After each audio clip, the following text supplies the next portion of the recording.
Major Royal Rumble plans appear to have been scrapped, but first, Vince McMahon has been accused of more serious allegations. Over the past 18 months, WWE Chairman Vince McMahon has been a figure of controversy, with there being several misconduct and hush money allegations made against him, with this something that was leaked from within WWE itself. This led to his initial retirement from his duties in WWE, this before he returned in order to push through a sale of the company to Endeavor, which led to him receiving a spot on the board. Last night, more would be revealed about the situation, with some gruesome details being revealed via court documents that were released by the Wall Street Journal. A new lawsuit has been filed accusing McMahon of exploitation and abuse over the course of several years, with John Laurinaitis and an unnamed former UFC heavyweight champion both being mentioned, with the latter believed to be Brock Lesnar. Whilst we won't get into the specifics of the case due to the graphic nature of some of the details, we'll try and cover as much as we can to get an idea as to what's going on. The lawsuit describes McMahon's relationship with a woman named Janelle Grant, who is said to have met McMahon shortly after the passing of her parents. Vince is then said to have taken advantage of her difficult financial predicament, using the promise of a career in WWE and a better life to get his own way. She would then eventually join the company's legal team. It's alleged that this led to Grant feeling pressured into sexual relations with McMahon, with his demands growing increasingly more depraved over time. The allegations stretch as far as sex trafficking and rape, with McMahon allegedly offering her to his friends and employees. The lawsuit describes several graphic encounters, including one involving former WWE head of talent relations John Laurinaitis and Vince McMahon in the same incident, as well as bedroom objects named after WWE superstars. The lawsuit in question is one of the cases which led to an internal investigation in 2022, which ultimately led to the firing of Laurinaitis. As for the apparent involvement from former WWE champion Brock Lesnar, this is what Wall Street Journal would write.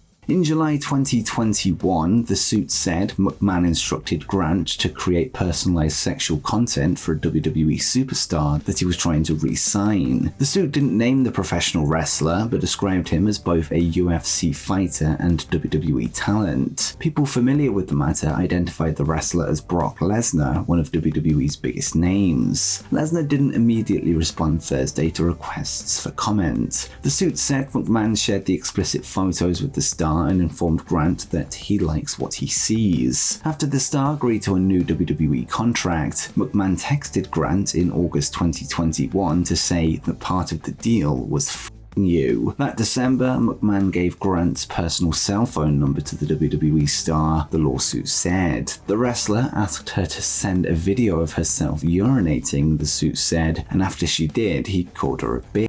That same month, the suit said the star expressed a desire to set a play date, but a snowstorm disrupted his travel plans. If you recall, back when Vince McMahon was initially forced to retire from WWE, reports emerged that Brock Lesnar walked out of the building ahead of a SmackDown taping that night, with the latest revelations perhaps explaining a portion of his anger. We'll leave it there for the details of the case, although I'll leave a link in the description to the Wall Street Journal article, as well as the court documents if you want to find out more. WWE aka TKO Group have since released a statement regarding the matter, noting that the allegations have been taken seriously, and they would say, Mr. McMahon does not control TKO, nor does he oversee the day-to-day operations of the WWE. While this matter predates our TKO executive team's tenure at the company, we've taken Ms. Grant's horrific allegations very seriously and are addressing this matter internally.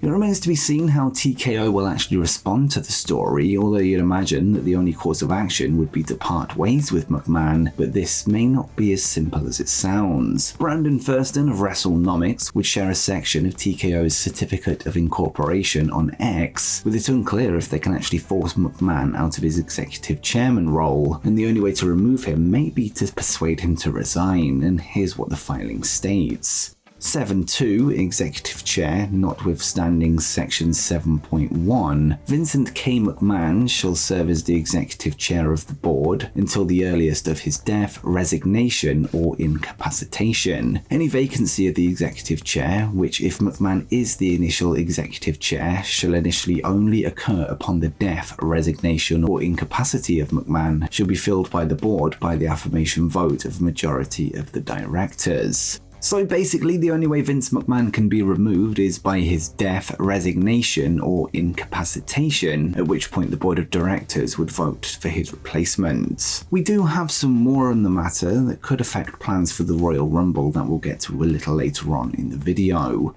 But before we do, a WWE release has been confirmed. Earlier this week, news broke via PW Insider that SmackDown lead announcer Kevin Patrick had been removed from his role on the commentary desk. Well, it appears that he's now been removed from the company entirely, with the Irishman receiving his release from his WWE contract. According to PW Insider, there was a feeling within WWE that Patrick wasn't the right person for the role, ultimately leading to his dismissal, and they would write, WWE announcer Kevin Patrick has been officially released by WWE, PWInsider.com can confirm. As we reported earlier this week, Patrick was removed from his role as the lead announcer on Friday Night SmackDown. Patrick had been with WWE from March 2021 onwards. He was promoted to lead Raw announcer in October 2022 before shifting to the SmackDown brand. While Patrick was liked personally, there had been a feeling for some that he was not the right person for the role. WWE initially put Michael Cole back on the team with the internal hope that he would be able to steer Patrick in the right direction. PWInsider.com is told that Patrick had been set to travel to SmackDown this week in Florida, so it was obviously a last-minute decision.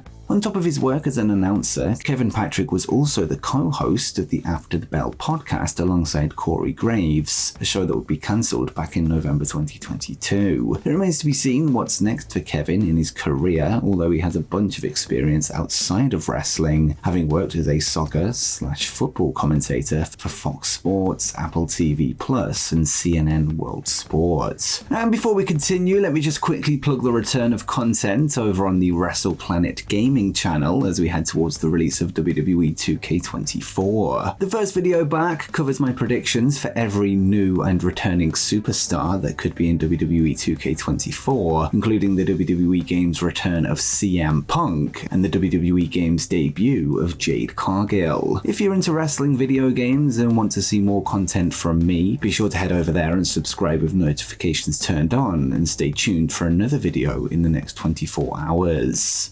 And now let's get to some TNA news, where a former WWE superstar has made their debut. Ever since the rebranding of Impact Wrestling back to TNA Wrestling, we've seen the debuts of Dana Brooke and Dolph Ziggler, now going by the names of Ash by Elegance and Nick Nemeth, with both being part of the most recent mass WWE cuts in September. Well, last night on TNA Impact, another name from the same batch of releases would make their debut. A vignette would air on the show where several suited and booted men could be seen, with a voiceover discussing the recent changes in TNA, adding that the company now needs to introduce an X Factor. Mustafa Ali would then be shown, who then went on to approve the message. Since his WWE release, Ali has published several similar looking vignettes that present him as a political leader on a world tour, with him notably landing in New Japan Pro-Wrestling and GCW up until this point. The X Factor wording could be a hint that Ali is set to be the latest edition of the X division, a division that would allow him to continue to develop his character whilst working his way up the card. It's yet to be seen when he will make his TNA in-ring debut, with him yet to show up in person in the Impact Zone.